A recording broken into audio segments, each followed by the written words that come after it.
सो दोस्तों, अगर आप एपीएस का काम करते हो, बैंकिंग का काम करते हो, तो गारंटी है कि आपका भी आईडी अभी तक बंद हो चुका होगा। अगर बंद नहीं हुआ है तो आपका आईडी बंद हो जाएगा। तो ऐसे रीजन मैं आपको आज बताने वाला हूं जिससे कि एपीएस आईडी बंद होते जा रहा है, चाहे वो पेनेरबाई हो, एक्सप्रेस हो, रॉयनेट का हो या स्पाइस मनी का हो, किसी का भी आईडी हो। अभी धीरे धीरे हर एक कंपनी अपने रिटेलर से आईडी डीएक्टिवेट करवा रहा है और साथ में जितना भी पैसा फंसा हुआ है, जैसे कि इससे पहले मैं वीडियोस बनाया था, वहाँ पे बताया था कि किसी का 1 लाख, किसी का 1.5 लाख, किसी का 3 लाख रुपए फंसा हुआ है और वो पैसा फंसे हुए रह जाते हैं। आज की इस वीडियो में मैं यही बताने वाला हूँ जिससे कि आपका पैसा जितना भी वॉलेट में है वो ना फंसे। So hi guys, this is attitude. तो चलिए आज की वीडियो को ऐसे स्टार्ट करते हैं। तो देखो, अगर आप एपीएस का काम करते हो तो आपका आईडी डीएक्टिवेट होगा ही, क्योंकि मैं ऐसे लोगों को देखा हूँ जो कि बिल्कुल फ्रॉड नहीं करते हैं, कोई रूल को नहीं तोड़ते हैं, लेकिन फिर भी उसका आईडी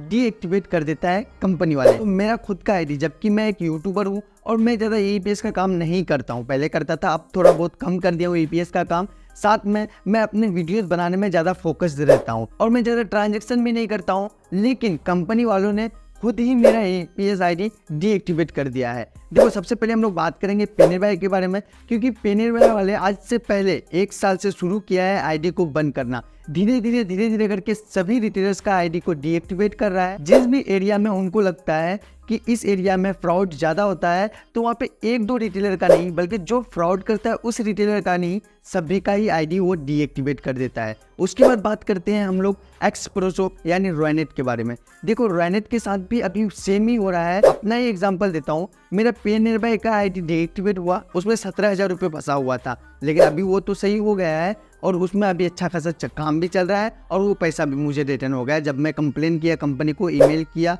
तो उसके बाद वो पैसा मुझे रिटर्न दे दिया और अभी मेरा पेनेरबाई बढ़िया चल रहा है। लेकिन वही बात करते हैं रॉयनेट की, तो देखो अभी हाल ही में आज से 1 दिन पहले रॉयनेट क्या किया कि आईडी को ब्लॉक कर दिया। देखो, मैं एपीएस का काम ज़्यादा नहीं करता हूँ, ज़्यादा एपीएस यूज नहीं करता हूँ, तो यहाँ पे कोई भी नियम तोड़ने की बात ही नहीं है, आरबीआई गाइडलाइन तोड़ने की कोई बात ही नहीं है, क्योंकि जो ज़्यादा ट्रांजेक्शन ही नहीं करेगा तो वो आरबीआई के नियम को कैसे तोड़ेगा। मैं एक्सप्रेसो को जैसे ही लॉगिन करने के लिए वहाँ पे यूजर आईडी डाला, उसके बाद पासवर्ड डाला, पासवर्ड डालने के बाद ओटीपी आ रहा है, ओटीपी डाल रहा हूँ तो वहाँ पे इनकरेक्ट आईडी बता रहा है। उसके बाद मैं जब कस्टमर केयर को कॉल किया, वहाँ से मैं सपोर्ट मांगा, मैं उन लोग को अपना प्रॉब्लम बताया कि मेरा आईडी डीएक्टिवेट हो गया है और रीजन बताओ कि डीएक्टिवेट हुआ क्यों। तो कस्टमर केयर वाले बोल रहे हैं कि आपका कंप्लेन हम लिख लेते हैं, लेकिन इसका सॉल्यूशन यहाँ पे नहीं होगा, सॉल्यूशन होगा आपके एरिया के सर्विसमैन के पास, सर्विसमैन के पास इसका सॉल्यूशन होगा। जब मैं एरिया सर्विसमैन का नंबर मांगा तो उन्होंने नंबर भी नहीं दिया, क्योंकि उनको खुद पता नहीं कि इस एरिया का सर्विसमैन कौन है और कौन आके आईडी एक्टिवेट करेगा। देखो, मैं यहाँ पे कंपनी की गलती बताऊंगा, 2 गलती ऐसे कंपनी वाले जो खुद कर रहे हैं। सबसे पहला गलती कि वो खुद ये नहीं जानते कि फ्रॉड करता कौन है। उस एरिया में कोई भी लोकल एक बंदा आके गलत नाम से किसी का आईडी बना करके फ्रॉड कर लेता है और उसकी सजा में सबको भुगतना पड़ता है, मतलब हर किसी का आईडी को वो डीएक्टिवेट कर देता है। तो बिल्कुल यहाँ पे कंपनी वाले गलत कर रहे हैं। दूसरा गलती कंपनी वाले यहाँ पे करते हैं, बिना इन्फॉर्मेशन के किसी भी आईडी को डीएक्टिवेट कर देते हैं। देखो, यहाँ पे बंदा परेशान हो सकता है, लोग मुसीबत में फंस सकते हैं, क्योंकि अभी की बात करूँ मैं, मेरा एक्सप्रेसो के वॉलेट में पैसा रखा हुआ है और वो मुझे लॉगिन करने भी नहीं देता है, जिससे कि अभी मैं क्लियर बताऊं तो मुझे क्लियर भी पता नहीं कि मेरे वॉलेट पे एक्चुअली में कितना पैसा है। तो देखो, यहाँ पे अगर जिस बंदे का 1 लाख, 1.5 लाख, 2 लाख रुपए वो तो फंस जाएंगे, किसी और का पैसा उसके वॉलेट में है वो तो फंस जाएंगे, वो अपने कस्टमर्स को पैसा देंगे कहाँ से। तो देखो, कंपनी का सबसे पहला गलती यही है कि वो ये चेक करे कि सबसे पहले इस एरिया में फ्रॉड कौन कर रहा है, उस बंदा को पकड़े।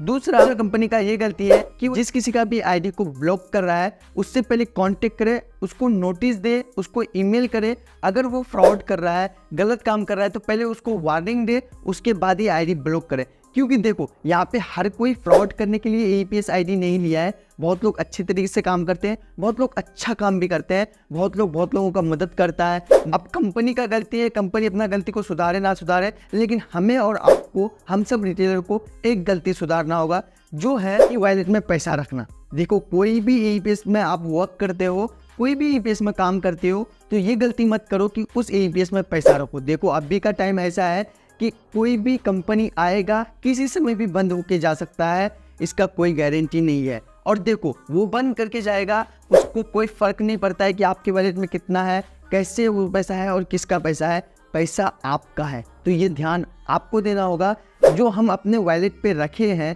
तो वो पैसा क्यों रखे हैं।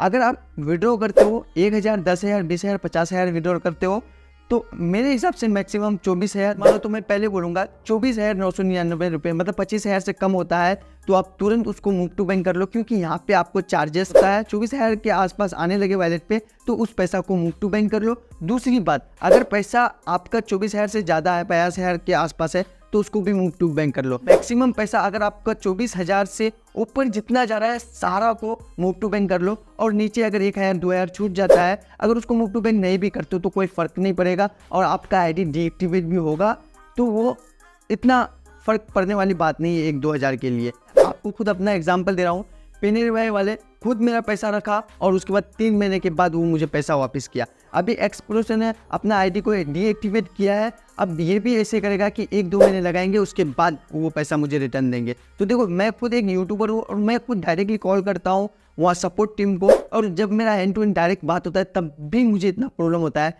तो आप तो एक रिटेलर ही होंगे तो आपको कितना प्रॉब्लम हो सकता है। सो मेरा इस बात को मानना, आप अपनी गलती मत छोड़ना, पैसे को तुरंत मूव टू बैंक कर लेना। बस यार आज की वीडियो इतना ही। आई होप आप लोगों को अच्छा लगा तो फटाफट लाइक शेयर एंड सब्सक्राइब। और हाँ, आपको यूट्यूब शॉर्ट्स वायरल करना है तो ये वीडियो देख लो, और यूट्यूब चैनल ग्रो करना है तो ये वीडियो देख लो। तो मिलते हैं आपके साथ अगले वीडियो में, तब तक अपना ध्यान रखना। Take care, bye bye.